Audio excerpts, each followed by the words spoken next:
विद्यार्थी मित्रांनो, 10वीच्या या मराठी तासिकेत तुमचे हार्दिक स्वागत. वर्ग 10वी, पाठ क्रमांक 10. पाठाचे नाव आहे डास पिटिका. डास पिटिका म्हणजे आपल्या चेहऱ्यावर जेव्हा डासे चावतात, त्यांच्या चावल्यानंतर आपल्या चेहऱ्यावर काही खुणा येतात. त्या खुणांना डास पिटिका असे म्हणतात. मच्छरों के काटने के बाद जो चेहरे पर निशानात आते हैं उन्हें डास पिटिका कहते हैं. तो इस सबक में हम मच्छरों और इंसान के दरमियान आपस की बातचीत के बारे में पढ़ेंगे. या पाठात आपण शिकणार आहोत की डास आणि माणूस यांच्यामधील झालेली गोष्टी, डासांच्या काय मागण्या होत्या आणि माणसाने त्या मागण्यांना कसे काय पूर्ण केले. तर सुरू करावा. लेखकांचे नाव आहे अनिल अवचट. त्यांचा जन्म 1944 झाला आणि ते समाजसेवक, चित्रकार, पत्रकार आणि लेखक पण होते. तर मी वाचायला सुरुवात करतो. तुम्ही पण आपल्या पुस्तकेत बोट ठेवा. त्या माणसाला बाकी काही प्रश्न नव्हते. उस आदमी को बाकी कोई सवाल नहीं था. तो सगळीकडे जमवून घेणारा माणूस होता. वो हर जगह पर रच-बस जाने वाला इंसान था. फक्त त्याची एकच अपेक्षा असे. उसकी बस एक ही आशा और उम्मीद थी कि रात्रि निवांत झोपता यावे, कि रात में जो है नींद बहुत चैन की और सुकून की लगे. निवांत यानी सुकून. पण ते डास तेवढीही इच्छा पूरी होऊ देत नसत. लेकिन वो जो डास थे, मच्छर, तेवढी ही इच्छा पूरी होऊ देत नसत. उतनी भी इच्छा पूरी होने देते नहीं थे. त्याला काय म्हणावे, अब उसको क्या बोलेंगे. हा झोपला की झालीच त्यांची गुणगुण सुरू.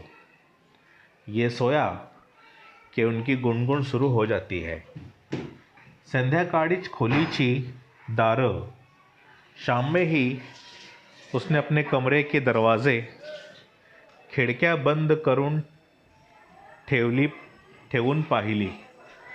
उसने अपने कमरे के खिड़कियां बंद करके देख लिया.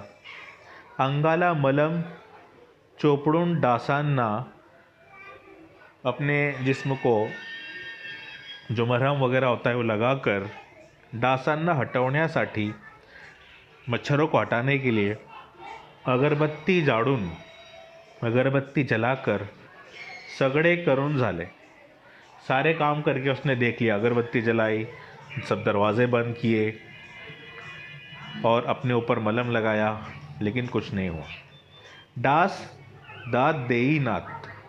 मच्छर जो थे दाद नहीं देते थे, हार नहीं मानते थे. पंखा लावल्यावर मात्र जरा शांतता मिळू. पंखा लगाता था तब थोड़ी शांतता मिलती थी मच्छरों से. पण त्या ढणढण पंख्याचाही त्रास. वो पुराने ज़माने का पंखा था, हेलीकॉप्टर की तरह धड़म धड़म धड़म आवाज़ करता था. अपरात्री जाग यायची. अपरात्री ने रात बेरात आँख खुल जाती थी. तो पंखा बंद करून टाकायचा. पंखा बंद करके देख लिया.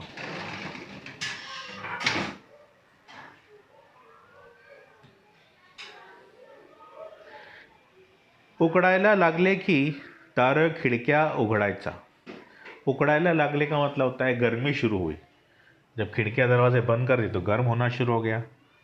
फिर वापस दरवाजे खिड़कियाँ खोल दी. उघडायचा यानी खोलने का. पंखा सुरू केला. पंखा शुरू किया तरी आलेले याचक काय सोडणार होते त्याला. फिर भी आने वाले जो याचक थे, याचक मतलब चुभाने वाले, त्याला काय सोडणार होते, उसको कोई छोड़ने वाले नहीं थे. इकडे डास जमातीतही याची चर्चा व्हायची. मच्छरों की जो जमात थी, यानी कि उनका जो ग्रुप था, उसमें भी इस बात की चर्चा होने लगी. कसला हा चिंगूस माणूस, कैसा है ये कंजूस आदमी, काही थेंब रक्तासाठी केवढा भाव खातोय, कुछ एक दो बूंद खून देने के लिए भी कितना भाव खा रहा है, दे नहीं रहा है हमको. रक्तदानाच्या वेळी अर्धा लिटर रक्त काढता म्हणते. जब खून देने का टाइम आता है तो आधा लीटर खून दे देता है, ते ही 2 दिवसात भरून येते, वो भी 2 दिन में वापस जिस्म में आ जाता है, जैसे की तैसे. एवढ्या रक्त तयार करणाऱ्या फॅक्टऱ्या हाडाहाडांच्या पोकळीत दडवून ठेवल्यात. रक्त तैयार करने वाले यानी खून तैयार करने वाली फैक्ट्रियाँ उसकी हड्डी हड्डी और रोम रोम के अंदर बनी हुई है. दडवून ठेवल्यात, इन्हें छुपा कर रखे हुए उसने अपने जिस्म में. आम्हा गरिबांना 4 थेंब देताना याचा हाथ का आकड़तो, लेकिन हम जैसे गरीबों को 4 बूंद देने के लिए ये कंजूसी करता है. हाथ आखड़ने, देखिए यहाँ पर ये मुहावरा है, हाथ का आखड़तो. सवाल पूछ रहा है वो, तो ये एक वाक प्रचार आहे त्याचा. हात आखडणे त्याचा अर्थ आहे कंजूसी करणे. मात्र कुठल्याही झाडांची फळे तोड़तो, बहुत सारे पेड़ों के फल तोड़ता है. कुठल्याही नदीचे पाणी पीतो, किसी भी नदी का पानी पी लेता है. किती प्राणी मारून खातो, कितने जानवरों को काट के खा लेता है. हे चालते कसे, ये कैसे चलता है उसको. मानुस है ऐकत होता, और आदमी भी ये सुन रहा था. उनकी बातें जो हो रही थी मच्छरों की, त्यांना तो ऐकत होता. तो म्हणाला, माझी झोप उड़वता आणि वर हे, पहले तो मेरी नींद उड़ाते और उसके ऊपर ऐसी बकवास. माझे संरक्षण करायचा हक आहे, मुझे अपने आप की हिफाजत करने का हक है. मी तुम्हाला मारणारच, मैं तो तुमको मारूंगा ही. ते माझे जैविक कर्तव्य आहे, ये मेरी ज़िंदगी का एक फ़र्ज़ है कि मैं मच्छरों को मारूं. बोलनेच खुटले, यानी उसका इनकी बोलती ही बंद हो गई. फिर इसके बाद डास म्हणाला, तुझ्यातले रक्त काढणे हेही आमचे जैविक कर्तव्य आहे. अच्छा, तो तेरा ये फ़र्ज़ है, तो फिर हमारा भी ये फ़र्ज़ है कि हम तेरे जिस्म से खून निकालते रहे. दासू आणि दासी हे डासांमधले एक सुजाण कुटुंब होते. मच्छरों के ग्रुप में एक दासू और दासी, ये एक जोड़ा था. सुजान कुछ में अच्छे स्टँडर्ड लोक थे, उसके अंदर की फॅमिली थी. ते इतर डासांना म्हणाले, उन्होंने दूसरे मच्छरों से कहा, आपला जन्माचा संसार संबंध बोलणे तोडून कसे चालेल. कि तो हमारे जन्म का है, जन्म का संसार संबंध है. बोलना, बातचीत करना, अभी इंसान तो हमको बातचीत भी नहीं करने दे रहा है, ये कैसा चलेगा इसको तोड़कर. आगे, इतरांनी मग बोलणी करायला त्यांची नियुक्ती केली. अब दूसरे जो लोग थे, इतर दूसरे, बोलणी करायला, बातचीत करने के लिए त्यांची नियुक्ती केली, उनका सिलेक्शन किया कि भाई हाँ ठीक है, तुम दोनों जाओ और मच्छर से बातचीत करो. आदमी से, माणसाला तुम्ही बोला. त्यांनी माणसाला विचारले. अब वो गए और उन्होंने आदमी से पूछा, तुझा नेमका काय प्रॉब्लेम आहे, आखिर तुझे प्रॉब्लेम क्या है हमसे. रक्ताचे नुकसान फारसे मोठे नाही, रक्ताचे नुकसान फारसे मोठे नहीं, खून का नुकसान कोई ज़्यादा बड़ा नुकसान नहीं है. फिर तुझे क्यों इतनी तकलीफ हो रही है. काही मिनिटातच ते भरून येते, कुछ ही मिनटों में तेरा खून वापस बन जाता है आणि तू खाकरतोस, शिंकतोस, त्यातून जातात की कितीतरी प्रोटीन्स। जब तू खांसता है, छींकता है, तब तो तेरा कितना खून खत्म हो जाता है, प्रोटीन्स हवा में उड़ जाते हैं। मग रक्तांचेच का एवढे घेऊन बसला आहेस? वहाँ पर तो कितना तेरा प्रोटीन्स जल जाते हैं, तो क्या इतना सा एक बूंद खून को लेकर बैठा है कि मच्छर तेरा खून निकाल लेते हैं? कारण रोग प्रसार, ये उसने कहा। रोग प्रसार यानी बीमारी फैलती है, इसलिए मैं तुमको काटने नहीं देता। माणसाने जरा हट के मुद्दा काढला। जरा हट के उसने मुद्दा निकाला, एक वजह बताई। दासी म्हणाली, अब उन मच्छरों में की जो दासी थी वो कहने लगी, बरं का भाऊजी, आमच्या पोटात शिरणारे जंतू तुमच्या शरीरात शिरतात, त्याला आम्ही काय करायचे? वो कह रहे कि हमारे पेट में जो मौजूद कीटाणु होते हैं वो तुम्हारे पेट में चले जाते, तो उससे हम क्या कर सकते हैं? आम्ही काय करायचे? पण सर्वच डासांमुळे रोग प्रसार होत नाही। सारे ही मच्छरों से रोग प्रसार नहीं होता है। काही जमाती आहेत आमच्या तशा। हमारे मच्छरों की कुछ जातें ऐसी है कि जिनसे होती है। झोपेत तुमच्या अंगात आम्ही सुई खुपसतो। जब तुम सोते हो तो हम तुम्हारे अंदर सुई घुसाते हैं। खुपसतो मतलब घुसाना। ते फार दुखते का? वो तो दुखती भी नहीं है, तुमको तकलीफ भी नहीं होती। ती काळजी आम्ही घेतो, उसकी फिक्र हम करते हैं कि तुमको सुई लगाने से तकलीफ ना हो। आणखी घेत राहो, और भी आगे हम इस बात की फिक्र करेंगे। आमच्या मुलांना विशेष ट्रेनिंग देऊ झाले। हमारे बच्चों को हम एक ट्रेनिंग दे रहे हैं किस तरह से इंसानों को काटना चाहिए। ये देखिए, यहाँ पर आदमी मच्छर से बात करते हुए, जो मच्छर उससे कह रही है कि ये तो हमारा हक है। और उसके बाद वाली तस्वीर में हम देखेंगे कि ये मच्छरों की मीटिंग हो रही है। ही मच्छरांची मीटिंग जमलेली आहेत।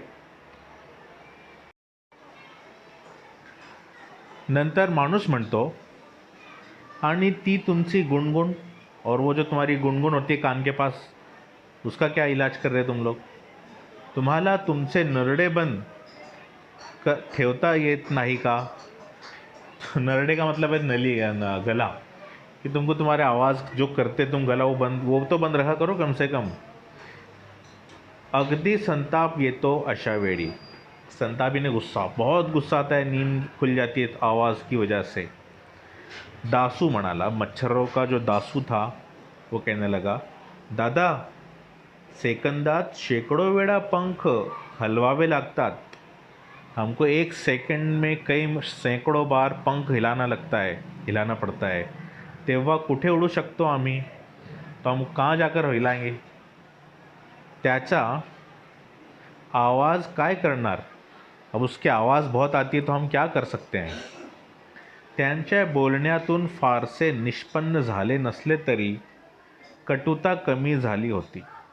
अब उनकी इस बात से पूरी तरह तसल्ली तो नहीं हुई, निष्पन्न नहीं हुआ, ख़त्म नहीं हुई बातचीत, लेकिन कटुता, जो आदमी की कड़वापन था, वो कम हो गया। थोड़ी बहुत तसल्ली हुई। क्या हो सकता है, बेचारों की मजबूरी हो गई कि उनको पर हिलाना ही पड़ते, त्यांना आपले पंख हलवावेच लागतेत।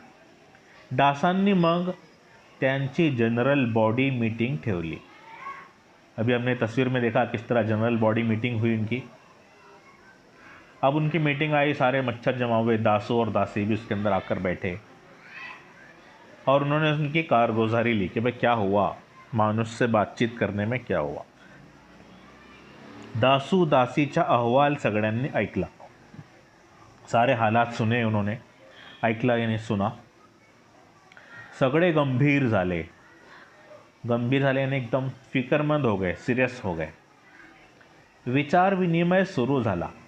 अब एक दूसरे से उन्होंने पूछना, विचार करना शुरू कर दिया।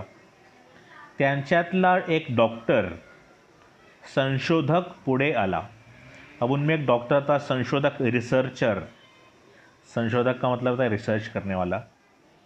वो आगे आया और उसने कहा, म्हणाला, मी एक लोकल एनेस्थेशिया देणारे रसायन शोधलंय। लोकल एनेस्थेशिया देणारे। एनेस्थेशिया का मतलब होता है सून करना किसी भी जगह को, के बेएहसास करना उसको। आपल्या सुईवर ते लावायचे।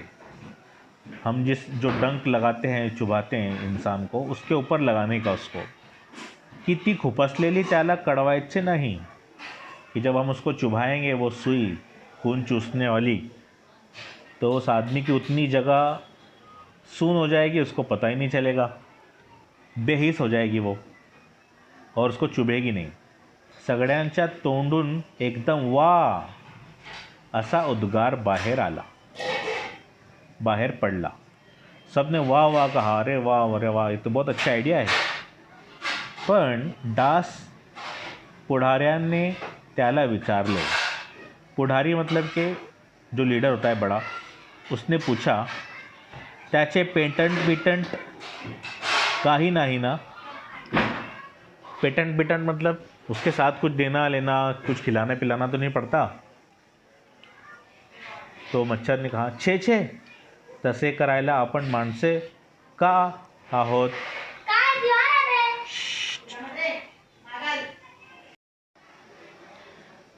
तो मच्छर ने कहा, छे तसे करायला आपण माणसं का आहोत?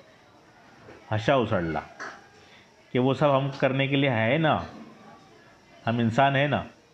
इन्हें अपने आप को इंसान कहा, इसलिए सब हंसने लगे।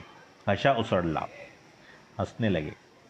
तो पुढे म्हणाला, उसने आगे कहा, ज्या वनस्पतीपासून ते रसायन मिळते, जिस सब्जी से या जिस पेड़ से वो रसायन केमिकल मिलता है, रसायन का मतलब केमिकल, त्या मुबलक आहेत, ये बहुत कम मिलते हैं, आणि त्यांनी सहकार्य करायचे कबूल केले। और उन जो सब्जियां होती है उन्होंने भी हमारी मदद करने के लिए कबूल किया है, सहकार्य करायचे, मदद करने का। शिवाय आपल्या शरीरातल्या त्या जंतूंसाठी आपणच ती अँटीबायोटिक्स घेतली तर। हाँ, और जो कीटाणु हमारे पेट में होते हैं, आपल्या शरीरातल्या त्या जंतू यानी कीटाणु, आपणच ती एंटीबायोटिक्स घेतली, कि एंटीबायोटिक्स को जो है वो कीटाणु को ख़त्म करने की दवा अगर हमने पी ली तो बेचारे इंसान भी बच जाएंगे। आता राहिला प्रश्न आपल्या गुनगुनीचा। अब सवाल क्या बचा? हमारा जो गुनगुन करना होता है उससे भी इंसान को तकलीफ़ है, उसका भी कुछ ना कुछ सोल्यूशन निकालना पड़ेगा। माझे त्यावर प्रयोग सुरू आहे, रिसर्च, प्रयोग, क्या कहते हैं उसको, प्रैक्टिकल। उसके ऊपर हम तजुर्बा कर रहे हैं कि भाई कैसे हमारी आवाज़ बंद हो सकती है। अब उन मच्छरों में एक म्हातारा बूढ़ा डास था, बुरा मच्छर था। म्हातारा डास म्हणाला, माणसाला ऐकू येते ते कानाने, उसको जो कान से सुनाई देता है, तो कान टाळला की झाले। अगर हमने उसका कान छोड़ दिया, टाळला मतलब छोड़ दिया, कि मसला हल हो गया। गाल आहेत, कपाळ आहेत, इंसान के गाल है, पेशानी है, कपाड़ यानी पेशानी। शक्य तो पाय पकड़ा, हो सके तो उसके पैर पकड़ो, पैरों को काटो, सब प्रश्न सुटेल, हो गया मसला हल। मग ते सहकार्य पर्व शुरू झाले। अब वो जो था कोशिश शुरू हो गई। पर्व का मतलब त्यौहार भी होता है, खुशी भी होती है। एक पहिली छान झोप झाली की दुरून गुणगुणे ऐकू आले तरी त्याला चालते। अगर एक अच्छी गहरी नींद आ गई, उसके बाद फिर अगर तुम गुनगुन करे भी अगर मच्छरों ने थोड़ा दूर से, तो चलेगा। आता तो डासांच्या त्या गुणगुणीत संगीत शोधू लागला आहे। अब क्या करने लगा है वो, कि मच्छरों की गुनगुनाहट उसको संगीत महसूस होने लगी है, क्योंकि वो जब काटते तो चुभता नहीं है, तकलीफ़ होती नहीं है, वो सोता रहता है और उसको ऐसा लगता है कि कोई म्यूज़िक बजा रहा है। संगीत शोधू लागला है, उसमें संगीत ढूंढने लगा और उसको मज़े से जो है मच्छर काट रहे हैं, उसका खून चूस रहे हैं। अब उसको कोई प्रॉब्लम नहीं। एकदा सकाळी त्याला त्याचा तरुण पुतण्या म्हणाला। अब उसको एक दिन सुबह सुबह ही उसके भांजा उसको मिल गया। तब पुतण्या का मतलब होता है भांजा। तुमच्या चेहऱ्यावर डास चावल्याच्या किती खुणा आहेत, तुम्हारे चेहरे पर मच्छरों के काटने के कितने निशान हैं, आरशात बघा एकदा, आईने में देखो।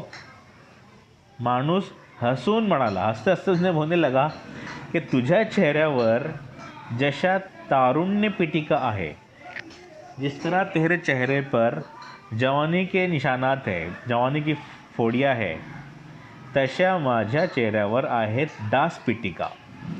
उसके चेहरे पर तरुण पिटिका जवानी की और इधर डास पिटिका मच्छरों की। छान दिसतात ना त्या, बहुत अच्छे दिख रहे ना। पुतण्याच्या चेहऱ्यावर असे भाव म्हटले की आता त्याला काय म्हणावे। यानी चेहरा तो अजीब ताज्जुब से देखने लगा कि इनको तो खुशी हो रही है कि इनके चेहरे मच्छरों ने काटे, इनको तो खुशी हो रही है। ये सुन देख कर वो ताज्जुब में पड़ गया। तो ये था हमारा सबक। अब जो है हम इसके अल्फाज मायने देखते हैं, सवाल जवाब देखते हैं।